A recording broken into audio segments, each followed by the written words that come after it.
Well, welcome back to the morning show here on Arise News. In the course of this week, two Nigerian state governors joined a growing list of major political actors to proclaim their allegiance, mainly to President Bola Tinubu and his All Progressives Congress. Governor Sim Fubara of Rivers State eventually did that, what most political experts had expected a long time ago, by quitting the PDP to join the bandwagon. It was, however, a slight deviation in Osun State, where Governor Ademola Adeleke left the PDP for the Accord Party. The emerging pattern is more or less the same in the National Assembly, and this continues to bring up the question of whether or not Nigeria's constitutional democracy is still in safe territory. In just over a year, elections are scheduled to hold to put all of this to a test. But with a number of adverse diplomatic headwinds interfering with the polity, what exactly should Nigerians expect ahead of planned elections in 2027? Now, Dr. Chima Nnaji, a lawyer, politician, and policy affairs analyst, will join us to have a conversation. Good morning and welcome to the morning show. Good morning, Steve. Compliments of the season. And good morning, viewers all over the world. Compliments of the season. It's a lovely December. It's lovely to have you. Let's go straight into it. Yes. We're hearing that we have the Accord Party coming up in Osun State. We have the River State governor, of course, moving to the PDP. The National Assembly, the APC, now has a super majority in the Senate and the House of Representatives. And we're seeing the president's nominees getting to bow and go. Is Nigeria's democracy at risk? It's just a very sad thing that greed has been contrived to take over the governance space that should have been delivering what has become a cliche, democracy dividend to Nigerians. So when a system is no longer delivering on its promise or purpose, that system has become useless, so to speak. I don't think democracy is working any longer. Most of these things are contrived. They are induced. The political parties, despite constitutional provision, that if you move, especially the legislators, if you move from your party under which you were elected, that you will lose your seat in the parliament where you were elected. Most of these things are now contrived in such a manner that they put schism in the political parties to now say there are divisions, even in the instances where the divisions have not gone deep, as the Supreme Court decisions have enunciated. But what you see now is the greed to move from one party where they think that things are no longer happening to political parties where they think promise have been made because they are the ruling party. However, there are consequences, serious consequences, because when you move from party A, you are going to meet people who are already seated in the other party. And sooner than later, there will be implosion. But make no mistake about it. It was also something that happened during the time PDP was at the helm of affairs. And most of the people in the political arena now were members of the PDP. So they also learned how they did it. The boasting then that the PDP will rule for 60 years, and how APC had to now devise, even whether it was devilish plans, to root PDP. And we are all in it now. So I think it's very unfortunate that we are seeing this, but it has to go round first before we are able to get a handle on this. Maybe at the level of a third dispensation that will learn from the experiences of both PDP and APC that are ravaging the political firmament now. All right, Dr. Nnaji, thanks for setting the tone, and I like the fact that you refer to what we are witnessing now as a sort of deja vu, given that everything that APC seems to be doing now, PDP did the same thing, and APC is yet to hit the 31 state governors that it captured in quote, in 2007 when PDP had 31 states, left 4 or thereabout for ANPP, and 1 in Lagos for the AC.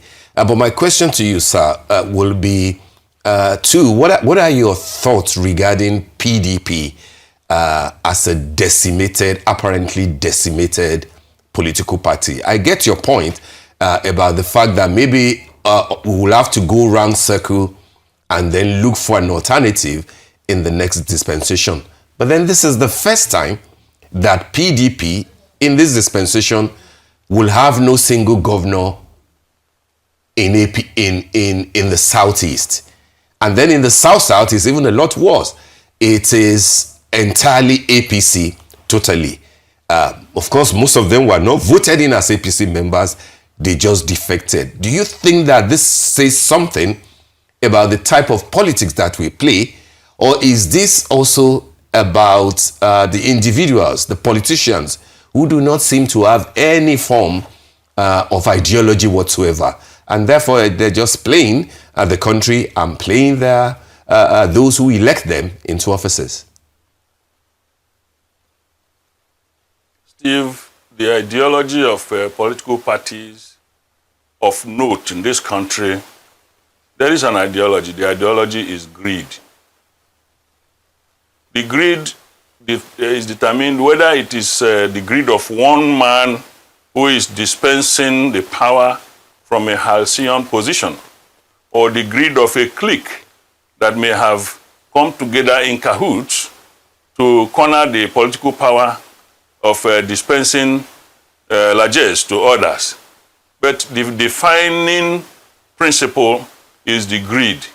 And even in psychology, even in natural settings, greed has never produced any good result on a sustainable way. PDP is greed when it had access to power. It is that greed that produces impunity. When you are not able to satiate based on the order of the day, you embark on impunity if you have the power to sustain it.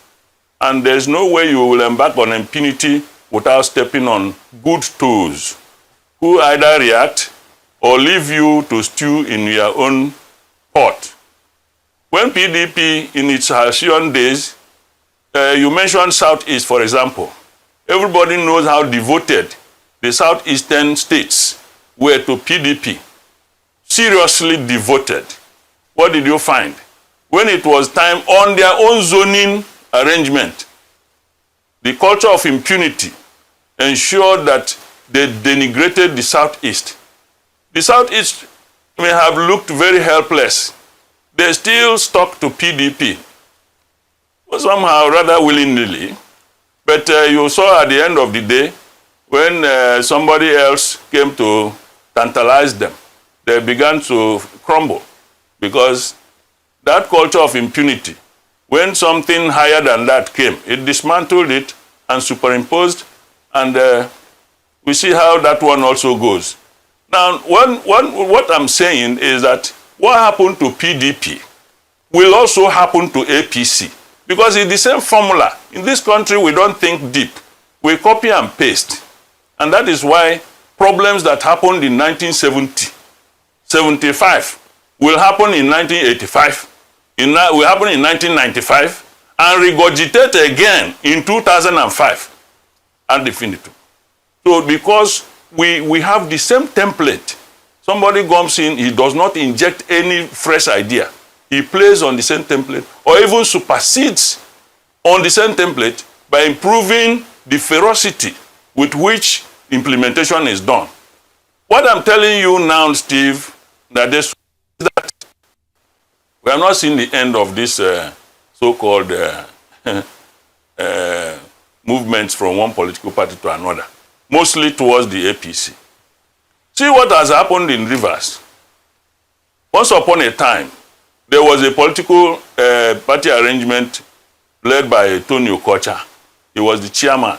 Wike came, superimposed over the Tony Okocha group. And the Tony Okocha was complaining But with the ferocity of Wike's financial muscle and all that he may have claimed to promise the APC, he was allowed to unleash impunity that discarded the existing order. What is happening today? Fubara had decided to swallow the bitter pill, thanked those who almost denigrated him, and then has become number one. He's the leader of the party by arrangement of APC or any other political party that the government in the is the leader of the party, just as the president is the leader of the party at the national level. So now, I don't want to speculate on what will happen to Wike, but what I'm seeing now is that Tony Okota group is now working with Fubara, and Fubara has promised to empower them immensely in such a way. After all, it is money and power. If you are a small boy, it is not by height or something like girth. It is the financial muscle with which you can mobilize both violence and what have you. So the Tony Okota is now situated in Rivers. What will happen to the rest? Don't ask me. I don't want to enter into that. But the point I'm trying to make is that when there is impunity, all it takes to unseat the present impunity is a higher level of power that can impugn on the system and will not have any repercussion, at least in the immediate term. So the point is that we will not have a reprieve until we are through with the cycle. The cycle has to be that the individuals that have learned the chicanery in politics, we have to fizzle out. And perhaps even those who learned from them may not have learned very well because the entire climate may no longer be the same for them to practice the old tricks.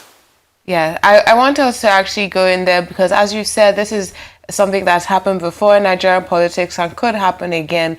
But the only thing that would change it is if there's a break in this cycle.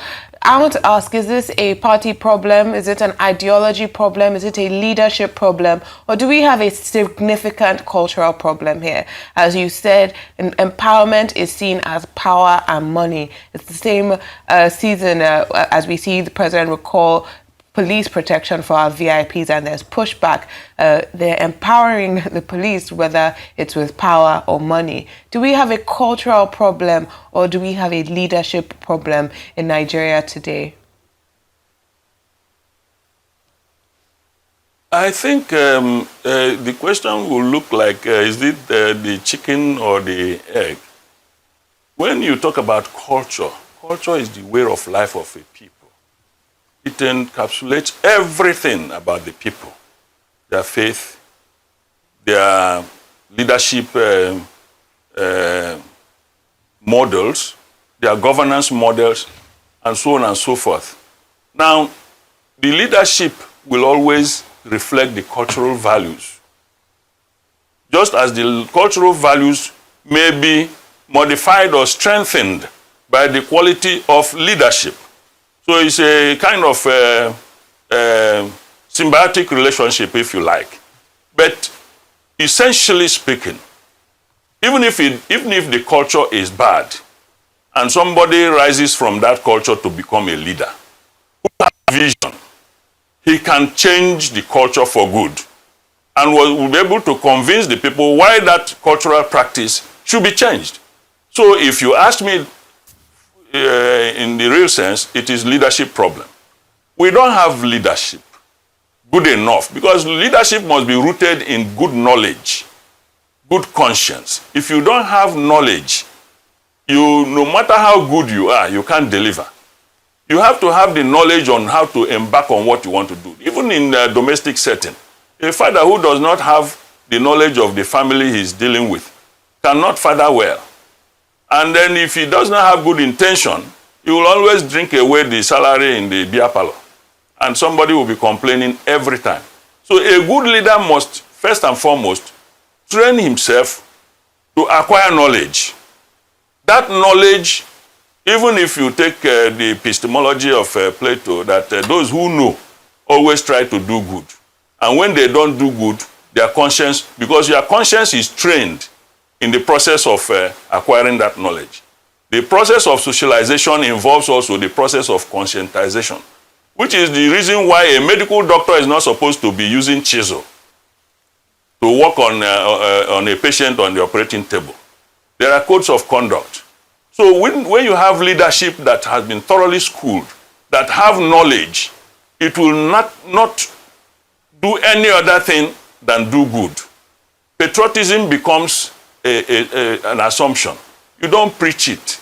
You practice it and everybody follows. If a good leader makes mistake, he can easily be forgiven.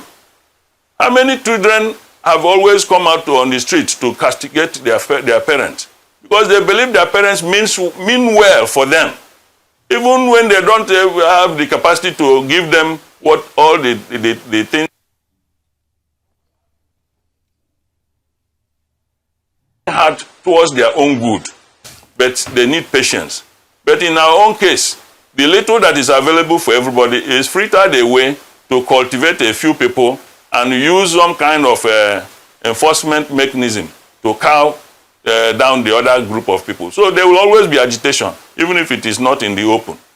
So what we are saying is essentially our problem is leadership problem. And that leadership is the one that is not rooted in knowledge, because we are not very painstaking people. Many of us are not painstaking. When you want to tell a lazy man that you need to work hard, he quarrels with you. But if you praise him that he's looking good and he's doing well, he will be happy with you. Teachers will tell you that. Lazy students don't like lecturers that are painstaking. They want to finish the lecture and disappear, either to go and drink or do their group thing, or one group or the other. And the lecturer is dubbed as a strict person and all that. Yet, what you were supposed to be doing there is to acquire knowledge for your own future good. And the society is paying for all those things. So it is leadership at all levels. It's not only the political leadership, but the one that affects everybody's life fundamentally is the political leadership.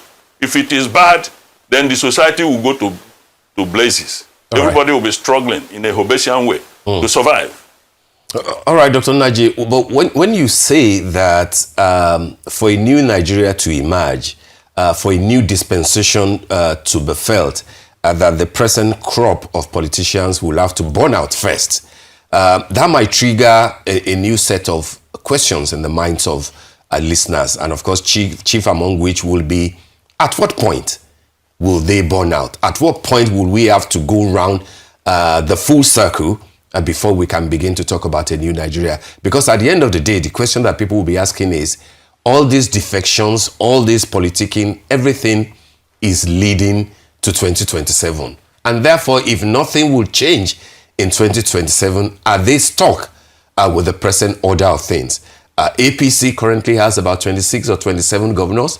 At least 3 or 4 of the other parties that have governors that do not wear the toga of APC somehow have said that they will support APC. Anambra's Habga, for example, is one of them. We still do not know where Abia will go, given that it's a Labour Party, and NMPP in Kano, and then Osun now has Accord Party. Where is all these things leading to?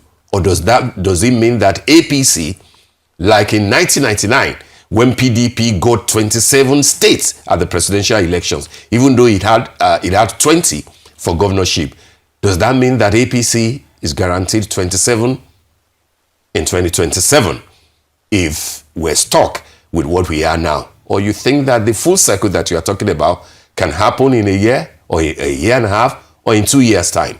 What hope will an average Nigerian, therefore, who desires a new Nigeria, what hope will he have? Well, Steve, it's a very difficult question to answer. Yet the answer is there. It's just like a monkey seeing a very well-ripened mango that it desires to pick, but it does not have a long stick to reach it. The answer is just available. But I need to put a caveat. The fact that governors are defecting does not necessarily mean that the people are happy with, because don't forget that some of those governors were really not well elected in the first instance. So they can as well go to anywhere they want to fester their own nest. They are not going with the people. But the unfortunate thing is that the people are being bereft with no good organization. They don't have any opportunity, or so it seems for now, to have the possibility of expressing their political wills. So the whole thing is about emasculation.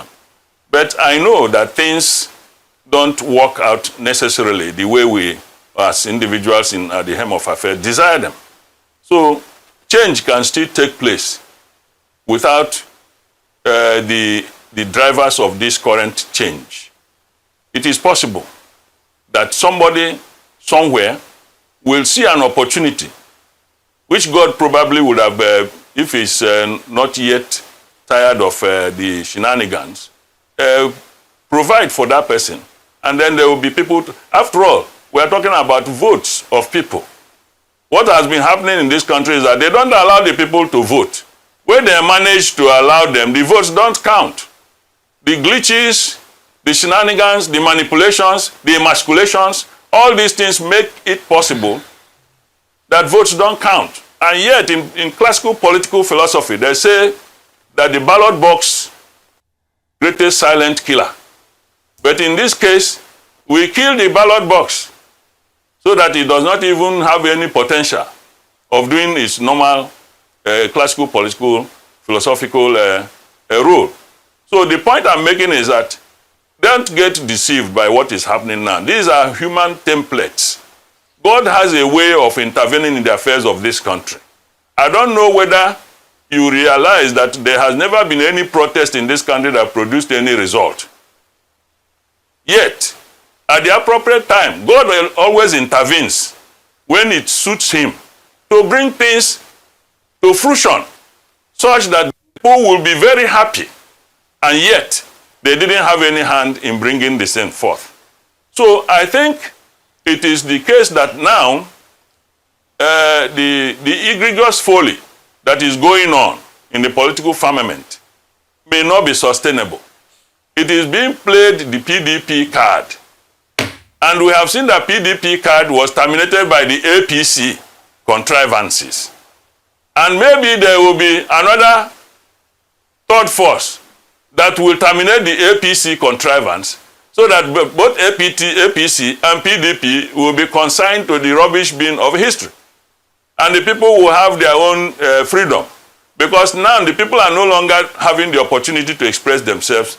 They are being hoodwinked, both by machinations of hunger, bad governance, and acts of debauchery. So the point is that when God wants to play, he does not consult, because he takes record.